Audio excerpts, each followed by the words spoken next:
जय माता दी, जय महाकाल। मैं राजगुरु जी महाविद्या आश्रम में आप सभी का स्वागत करता हूं। आज मैं आप लोगों के लिए एक अद्भुत साधना प्रयोग संभोग माया भैरवी साधना प्रयोग लेके उपस्थित हुआ हूं। इस ब्रह्मांड में कोई ऐसा मानव नहीं जिसे संभोग की आवश्यकता ना हो, और कोई ऐसे मानव है भी नहीं जिसका जो इसके माध्यम से उत्पन्न ना हो। पूरा ब्रह्मांड ही इस संभोग में खो गया है। इसलिए हमारे यहाँ दो देवताओं का निर्माण किया गया, एक रति एक कामदेव, और पूरे ब्रह्मांड की उत्पत्ति ही इस संभोग के माध्यम से ही हुई है। मैं देखता हूँ कि लोग क्या करते हैं, लिंग की पूजा तो बड़े प्रेम से करते हैं, भाव से करते हैं, लेकिन जब यौन की पूजा करने की बात आती है तो नाग भाव से छोड़ते हैं। क्यों भाई?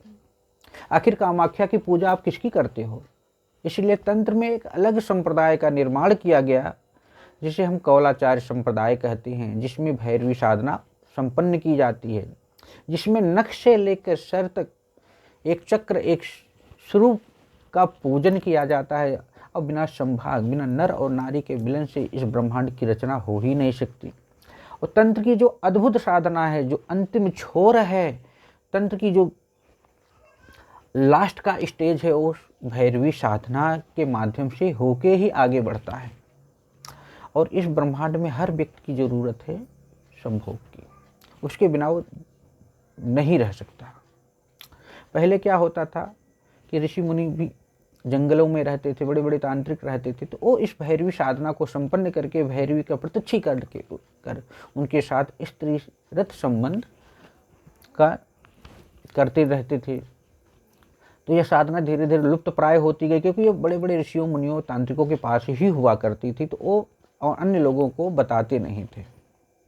लेकिन आज क्या है, मैं देख रहा हूँ कुछ लोग विधवा का स्वरूप जी रहे हैं, कुछ लोगों की स्त्रियाँ इस ब्रह्मांड में नहीं हैं, या कुछ लोग की शादी नहीं हुई, कुछ लोग की शादी होने के बावजूद भी वो उस जीवन को संपन्न नहीं कर पा रहे हैं जो उनको जीना चाहिए।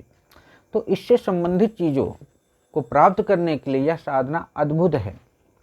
यह प्रत्यक्षीकरण साधना संपन्न होकर आपके साथ रत क्रिया को संपन्न करती है और साधक के समस्त प्रकार की इच्छाओं की पूर्ति करती है, और एक पत्नी की तरह साधक का देखभाल करती है। और इस संभोग माया भैरवी साधना के लिए कोई ऐसी चीज़ नहीं है जो वो साधक को प्राप्त ना करा सके। पहले ऋषि देखते हैं आप, इंद्र में किस दरबार में भी रंभा, उर्वशी, मेनका, तुलसी, कामदा, प्रिया जैसी अप्सराएं इसीलिए तो हैं, योगनिया, परी तो इसीलिए तो हैं, मोहिनी इसीलिए तो हैं। तो इसमें कोई डर नहीं, इसमें कोई भय नहीं, इसमें किसी प्रकार का कोई सामाजिक वो नहीं, कलंक भी नहीं लगता है। आपको बाहर जाने की ज़रूरत नहीं जब इस प्रकार की साधनाएं हैं हमारे पास। तो इस साधना को करना कैसे, मैं बड़ा सोच समझ के इस साधना को आप लोगों के लिए लेके आया हूँ। इस साधना को करना कैसे है, तो आपके पास एक संभोग माया भैरवी यंत्र किसी अच्छे योग विद्वान से गुटिका को भोजपत्र पे शुभ मुहूर्त में बनवाकर तांत्रोक्त रूप से प्राण प्रतिष्ठा करा लिए, मत सिद्ध चैतन्य संकल्पित तो सिद्ध करा के उसे के साथ स्फटिक या हकीक की माला लाल रंग की, उसकी प्राण प्रतिष्ठा मंत्र सिद्ध चैतन्य संकल्पित उसी तरह होगा। सामने एकांत जगह पे चौकी पर लाल वस्त्र बिछा के उस पे यंत्र को स्थापित कर दीजिए। 2 ढेरियाँ चावल की लगानी है, एक पे दोनों पे सुपारी स्थापित कर देनी, एक गणेश हैं एक भैरव हैं। पंचोपचार ढंग से पूजन कीजिए, एक दीपक जला लीजिए।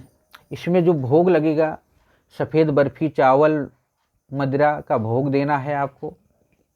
साधना रात्रिकालीन है और एकांत जगह होना बहुत ज़रूरी है। साधना 11 दिन की है, 11 दिन में यह साधना सिद्ध हो जाती है। अगर एक बार में ना सिद्ध हो तो दूसरी बार में आपको इस साधना को संपन्न कर लेना चाहिए, और अनुभव आपको पहली साधना में, पहली बार ही के प्रयोग में भी आपको मिलने लगेगा। इतना होने के बाद एक माला गणपति का जाप कीजिए, एक माला भैरव का, एक माला गुरु का जाप करके आप उनसे अपनी साधना में सफलता के लिए आशीर्वाद प्राप्त कीजिए।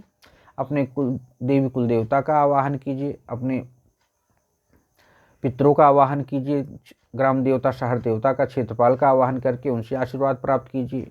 प्रतिदिन आपको इसमें 21 माला मंत्र का जाप करना है। आप देखेंगे 12वें दिन 11वें दिन होते होते वो स्वयं ही प्रकट हो जाती है, लेकिन साधक को उसमें डरना नहीं चाहिए। देखेंगे कि एक धुएं के रूप में एक आकार उत्पन्न होगा, एक बहुत ही सुंदर सौम्य सरल स्वभाव की एक स्त्री कन्या के स्वरूप में वहाँ प्रकट होगी। अचानक से आवाज़ भी आ सकती है, तो आपको कुछ वो नहीं करना है। जब वो चित्र दिखाई दे और वो बोलें आपसे, तो आपके पास जब आपकी साधना 7वें 8वें दिन के करीब पहुँच जाए तो एक माला जरूर रखिए, उस माला को उनके गले में धारण करा दीजिए, उनसे वचन ले लीजिए, बस इतना करना है। उसके बाद संभोग माया भैरवी आप वचनबद्ध होके उनसे कहिए कि जब भी मैं आपको बुलाऊंगा आना पड़ेगा, जब भी आपको कहूँ जाना पड़ेगा, आप मेरे हर कार्य में मेरा सहयोग करेंगे, बस इतना करना है और कुछ नहीं करना। वचन देकर खटकर्म भी उनसे कर सकते हैं, उनसे किसी प्रकार का स्वरूप आप कर सकते हैं, उनसे वशीकरण, मारण, उच्चाटन, विदेशन जैसी क्रियाएं भी संपन्न करा सकते हैं आप। मंत्र बहुत बड़ा नहीं है, बहुत छोटा है। ओम संभोग भैरवी त्रिकाल कल्प ओम तरुतर स्वाहा ओम कल्प कल्प स्वाहा, इस मंत्र का जाप करना है। ओम संभोग भैरवी त्रिकाल कल्प ओम तरुतर स्वाहा कल्प ओम कल्प कल्प स्वाहा, इस मंत्र का जाप करना है। 11 दिन की साधना है। 12वें दिन उस सामान को, जो भी सामान है उसे ले जाके आप प्रवाहित कर दीजिए। यंत्र को अपने घर में एक जगह कोने में स्थापित कर दीजिए। गुटखा को गले में धारण कर लीजिए, माला को गले में धारण कर लीजिए, बस इतना करना है। अगर कोई दिक्कत परेशानी हो साधना से संबंधित तो आप हमसे या हमारे महाविद्या आश्रम से भी संपर्क कर सकते हैं। इसी तरह आप लोग हमारे महाविद्या आश्रम चैनल को लाइक करें, शेयर करें, जिससे कि जो भी साधनाएं गोपनीय या ब्रह्म साधनाएं, तंत्र साधनाएं समय समय पर प्रसारित की जाती हैं आप तक पहुंचती रहें। जय माता दी, जय महाकाल।